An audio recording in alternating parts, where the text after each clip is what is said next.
Bonjour mon frère, bonjour ma sœur, comment allez-vous? J'espère que vous allez bien encore en ce nouveau jour que Dieu nous donne. Aujourd'hui 16 mars, je ne sais pas si comme moi vous sentez l'odeur du printemps. Moi j'aime le printemps, c'est lorsque tout reprend vie. Et je sais que dans beaucoup de personnes qui nous écoutent aujourd'hui, le printemps a déjà commencé depuis un petit temps. Je sens que la vie de l'esprit, la vie de la vérité reprend vie dans votre vie et je rends grâce à Dieu pour tout cela, mon frère, ma sœur. Aujourd'hui, 16 mars. Le passage biblique pour aujourd'hui est un passage que j'affectionne énormément. Actes, chapitre 10, verset 38.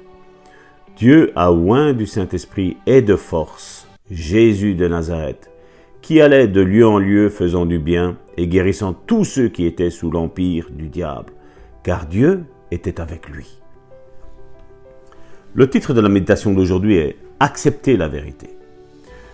Mon frère, ma sœur, je vais vous lire un message qui date d'il y a longtemps que nous avons trouvé et qui est pour moi, je veux dire, formidable parce que nous voyons comment il y a eu l'évolution de la religion.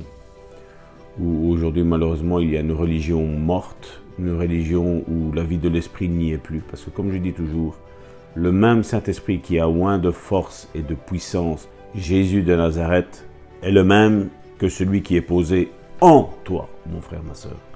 Et regardez ce témoignage qui date de 1870. Pour nos amis francophones, 1870.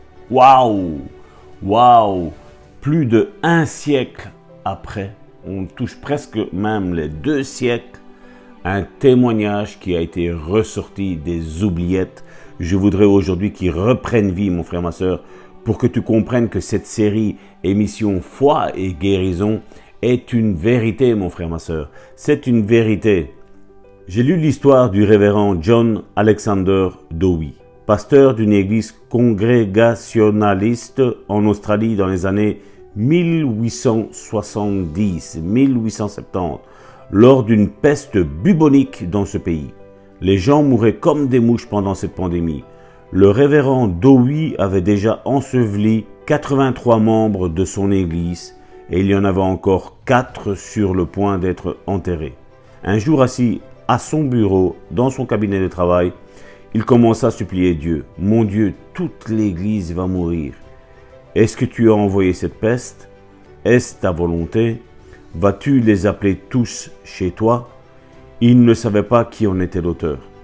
Il avait lu dans l'Ancien Testament que parfois la peste pouvait être enrayée. Celle-ci pouvait être jugulée. Il pleurait ses fidèles. L'Esprit de Dieu lui souffla un verset dans son cœur. Actes, chapitre 10, verset 38. Le révérend Dowie expliqua plus tard: « Tout d'un coup, j'ai compris. La peste ne venait pas du ciel. Il n'y en a pas au ciel. Elle ne venait pas de Dieu.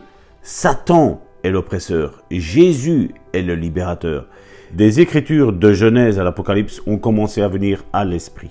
J'ai compris que c'est la volonté de Dieu de guérir les gens afin qu'ils remplissent le nombre de leurs jours ici-bas et meurent sans maladie ni infirmité. Ensuite, le révérend Dowie supplia Dieu: « Aide-moi à prêcher ceci à mes fidèles. Permets-moi de leur enseigner afin qu'ils comprennent et marchent à la lumière de cette vérité. Accorde-moi la sagesse pour pouvoir le partager avec eux. » Mon frère, ma sœur, tu vois comment une simple remise en question, moi j'appelle ça une repentance, parce que si vous lisez les Écritures, quand Jean-Baptiste et Jésus prêchaient la repentance, c'était ça. C'était qu'ils devaient changer leur mode, leur méthode de voir les choses de comment Dieu les faisait. Vous savez, nous avons l'habitude de dire que si Dieu a agi comme ça, un exemple, je vais voir le frère qui s'appelle Albert, un exemple, et par ce moyen que j'ai été voir le frère Albert, le frère Pierre a été guéri. Vous savez, on va commencer à faire de la superstition. C'est que, voilà, je vais faire un schéma en disant, voilà, quand je vais voir le frère un tel, d'autres frères guérissent. Et donc, on va installer un rituel diabolique, je précise bien diabolique, d'aller voir tel frère en pensant que Dieu va agir. Et vous savez, Dieu a 1001 manières, et ce nombre est encore faible par rapport à ce que Dieu peut faire. Ce nombre est faible parce que Dieu peut agir comme il le veut. Vous avez déjà vu que dans certains moments donnés de la Bible, Dieu a guéri d'une certaine manière et dans le même cas, Dieu a guéri d'une autre manière. Chacun est unique comme toi et moi, mon frère, ma soeur. Et c'est la même chose dans le domaine de la guérison. Dieu n'a pas une règle. Dieu, la seule règle qu'il a, c'est qu'il guérit, point. Il ne fait pas passer quelqu'un par la maladie pour lui enseigner quelque chose. Non. Il peut permettre la maladie peut-être pour du repos. Ça m'est arrivé dans ma vie, avoir des journées exténuantes comme ça. J'ai vu que Dieu a permis que j'ai mal, un exemple au dos, c'est le plus récurrent dans ma vie. J'ai mal au dos pour que le médecin m'arrête et que je puisse reprendre des forces, je puisse m'approcher de Dieu encore plus et avoir de nouvelles révélations. Chaque fois que Dieu a permis que j'ai mal ce dos, mon frère, ma soeur, c'était dans un but bien précis. C'était soit pour me donner du repos, soit pour que je me rapproche plus de lui. Et je sais que dans ces moments-là, mon frère, ma soeur, ce sont des moments où, il est vrai, ça peut être douloureux dans certains cas, mais je sais qu'à partir de ce moment-là, Dieu travaillait mon cœur. Et c'est ça la chose la plus importante, mon frère, ma soeur. Je ne regarde pas les conséquences de peut-être du mal que j'ai. Je ne vais pas parler de maladie parce que c'est juste des faux mouvements que je fais, des mauvaises postures que j'adopte. Des fois, ben voilà, il y a une certaine manière pour prendre des charges et je suis têtu, je ne le fais pas. Et après, ben, j'en paye les pots cassés. Mais par ce biais, Dieu après vient me rejoindre et me dit, Salvatore, voilà, on a un mois que tu es à la maison. Voilà, pendant ce mois-là maintenant, on va passer du temps, toi et moi ensemble. Parce qu'après, c'est un petit peu, vous vous rappelez, l'homme de Dieu, il était en train de dormir, Dieu a envoyé les corbeaux, il a dit voilà, mange parce que la route elle est longue, mange, les forces vont te manquer. Et Dieu peut permettre ça dans ce domaine-là. Maintenant, il n'est pas l'auteur de ça, il le permet. Il retire sa main de protection, la maladie, la douleur vient te toucher, mon frère, ma soeur, mais Dieu a un but. Peut-être que certains parmi nous qui sont en train de nous écouter, et je sais qu'il y a des personnes dans ce cas-là, Dieu te fait passer, mon frère, ma soeur, par la maladie pour que tu passes un temps auprès de lui, mon frère, ma soeur. Oui, ça, Dieu peut le permettre. Parce que combien de fois nous disons nous n'avons pas le temps. Mais quand on regarde une journée, et j'aimerais que vous fassiez ça, c'est que vous preniez un agenda et vous notiez tout ce que vous faites. Et puis, quand vous avez fini votre semaine, vous vous asseyez, tel un comptable, vous vous asseyez et vous regardez toutes les choses inutiles que vous avez faites. Des fois, on a même fait des choses qui sont répétitives, où on a raté du premier coup, on l'a pas réussi du premier coup, et on voit que ce sont des choses qui nous ont fait perdre du temps. Vous savez, un des moyens aujourd'hui de perdre du temps, ce sont nos foutues télévisions. La télévision te fait perdre un énorme temps pour rechercher la face de Dieu. Oui, si le temps que nous passions devant la télévision, aujourd'hui, nous l'utiliserions pour rechercher la face de Dieu, je crois que le peuple de Dieu ne serait pas comme ça. Certains me disent, mais Salvatore, dans ta vie, il y a une grâce spéciale. Non, il n'y a pas de grâce spéciale. Il n'y a pas de grâce spéciale. C'est une grâce qui est normale, qui est donnée à tout le monde. Seulement, mon épouse et moi, on prend le temps de utiliser cette grâce que Dieu nous a faite à bon escient. Oui, je pourrais aller me balader dans une forêt, je pourrais prendre ma voiture en ayant du temps, aller dans des parcs, aller dans les magasins, que sais-je. Voilà, toutes ces occupations, jouer du football, faire du vélo, tout ce qui s'ensuit. Mais le temps que j'ai fait ça, mon frère, ma soeur, je ne passe pas du temps avec Dieu. Je ne passe pas du temps avec Dieu. Et puis, nous nous plaignons que Dieu ne me parle pas. Mais, vous savez, je l'ai souvent dit à l'église, c'est bien que nous prions Dieu. Mais c'est bien aussi d'attendre, après que nous ayons prié, ce que Dieu a à nous dire. Mon frère, ma soeur, Dieu t'appelle aujourd'hui à prendre un quart d'heure, 20 minutes, à monter dans ta chambre, à t'isoler, à peut-être même aller dans une forêt, à marcher, et à avoir ton esprit en communion avec Dieu. Ne pas penser à ce que tu vas faire après, mais avoir les idées claires à dire Seigneur, je veux avoir une intimité avec toi. Je veux passer un moment avec toi. Mon frère, ma sœur, serais-tu passé une journée sans être en contact avec ton conjoint? Toi qui es célibataire, tu me dis, ah mais moi je ne connais pas ça. Mais serais-tu passé une journée sans tes parents? Une journée sans ton ami? Une journée sans ton collègue? Serais-tu le passer? Pourquoi avec Dieu on arrive à le passer et pourquoi on n'arrive pas à le passer avec les gens de ce monde? Je rends grâce à Dieu pour la communion fraternelle. Je rends grâce à Dieu pour les frères et les sœurs. Mais vous savez, je rends encore plus grâce à Dieu qu'à tout moment, on peut s'approcher du trône de la grâce de Dieu et dire à notre papa, « Papa, ça ne va pas. Cette douleur me fait mal. Cette personne m'a fait mal. Aide-moi à pardonner. Aide-moi à être plus patient avec elle. Aide-moi à avoir plus d'autocontrôle avec elle. Aide-moi à avoir la paix avec elle. » Oui, mon frère, ma sœur. Ce sont des moments, ça c'est privilégié. La télévision ne va pas te l'enseigner. Mon épouse et moi, ça fait un bon bout de temps que le journal télévisé, nous ne le regardons même plus. C'était la seule chose qu'on regardait, on ne le regardait même plus. Des fois, nous sommes assis dans notre salon, mon épouse est là, moi je suis là, et la télévision est éteinte. Pourquoi l'allumer? Qu'est-ce que la télévision va me dire? Certains me disent, mais là, sur la Torah, il ne faut plus le faire. Non, je n'ai pas dit qu'il ne faut plus le faire. Mais ça te vole du temps, mon frère, ma soeur. Ça te vole du temps. Tu as besoin de passer du temps avec ton Père. Ton Père sait tout ce dont tu as besoin.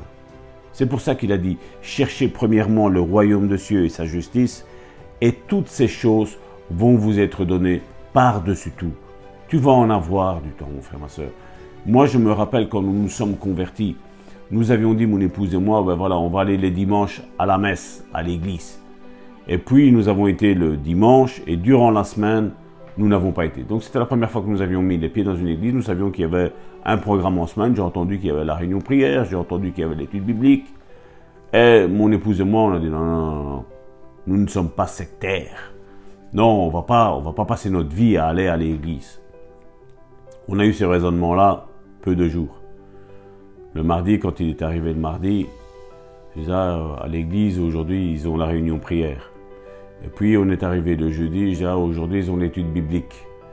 Et après, quand on est arrivé le dimanche et que ça nous a fait encore du bien, on s'est dit, ben, c'est long une semaine sans aller dans la maison de l'Éternel. Même si nous sommes la maison de l'Éternel, mais croyez-moi bien, il y a une pensée aujourd'hui qui est diabolique en disant que voilà, la maison de l'Éternel n'est pas importante. Si, la maison de l'Éternel est importante. Et s'il n'y a pas de lieu dans ta région, mon frère, ma soeur, où il y a une bonne église qui enseigne la vérité, parce que crois-moi bien, vaut mieux rester seul que d'être accompagné de gens qui sont menteurs, ben, commence à prier dans ta maison. Même si tu es seul, commence à prier dans ta maison. Commence à parler à tes amis de Dieu. Nous avons une sœur qui est en Suisse, qui s'appelle Yvette, et nous sommes en contact régulier avec elle, ou avec une autre sœur, ils ont ouvert leur maison et ils évangélisent, ils travaillent comme une église. Elle m'a contacté, elle a demandé si elle pouvait avoir notre manteau, si je voulais bien être son père spirituel. Je dis oui, je veux bien être ton père spirituel. Parce que vous savez, là où 2 ou 3 sont assemblés en son nom, Jésus a dit, je suis au milieu de vous. Donc mon frère, ma sœur, ne reste pas seul. Ne reste pas isolé. Tu t'isoles pour avoir une communion avec Dieu, mais après, essaye d'avoir un frère, une sœur avec qui vous allez pouvoir prier, mon frère, ma sœur. Parce que mon frère, ma sœur, je le disais encore hier à l'église, la prière est la clé qui débloque toutes les situations. Je ne sais pas ce que tu vis, mais la prière est la clé qui va débloquer ta situation. Tu voulais une parole de Dieu, la voici. La prière est la clé qui débloque toute situation, mon frère, ma sœur. Et ça va se débloquer à partir du moment où tu vas débloquer ton raisonnement que tu avais jusqu'à aujourd'hui. Au nom puissant de Jésus, Je prie pour que maintenant notre prophétesse invoque la parole de Dieu, l'onction de Dieu sur ta vie et qu'il y ait un chamboulement positif dans ta vie au nom de Jésus. Alléluia, amen, amen, amen. Seigneur, nous voulons faire cette bonne déclaration tous ensemble en disant que j'accepte la vérité telle qu'elle est. Oui, Seigneur, je l'accepte parce que Jésus-Christ est venu pour nous libérer de l'emprise du diable. Oui, il est venu, il est le libérateur. Il a libéré ses enfants. Il a libéré les chaînes qui nous retenaient prisonniers entre les mains de notre ennemi. Il nous a rachetés par le sang qu'il a versé, nous a rachetés de nos maladies, il nous a rachetés de nos péchés, nous sommes pardonnés et nous sommes guéris au nom puissant de Jésus-Christ. Je veux le déclarer, Jésus est le libérateur et Satan est l'oppresseur. Il est celui qui nous accuse, il est celui qui nous oppresse, il est celui qui nous rend prisonniers de nos faux raisonnements. Il nous tient prisonniers dans les maladies, dans les infirmités. La maladie et l'infirmité ne viennent pas de Dieu, ils viennent de Satan. Je choisis donc de vivre tous les jours de ma vie, tous les jours qui me seront encore accordés ici-bas sur cette terre, et de mourir sans maladie ni infirmité. Je fais ce choix de croire en la parole de Dieu plus que toute autre chose. Jésus-Christ, mon Sauveur, est venu pour me rendre la liberté face à cette maladie qui m'enchaîne.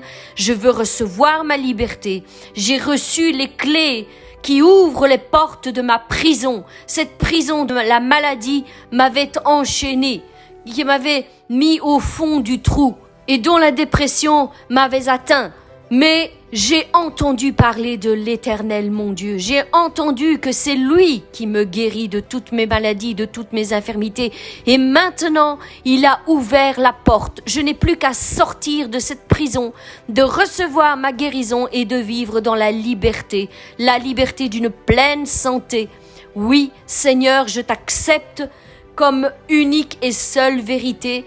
Et je veux recevoir ma guérison. Je déclare que tu es mon libérateur, que tu me libères et que je ne suis plus dans l'esclavage de la peur et de mes angoisses. Je ne suis plus dans la peur, je ne suis plus dans la maladie, dans la souffrance, dans la tristesse. Tu m'as libéré. Tu m'as libéré et tu m'as rendu la joie. Père, merci encore pour l'œuvre incroyable que tu fais dans ma vie, dans la vie de mes frères, dans la vie de mes sœurs. Glorifie-toi encore en ce jour, au nom puissant de Jésus-Christ. Mes bien-aimés, je vous donne rendez-vous demain. Passez une excellente journée dans les bras du Père. Soyez bénis et à demain.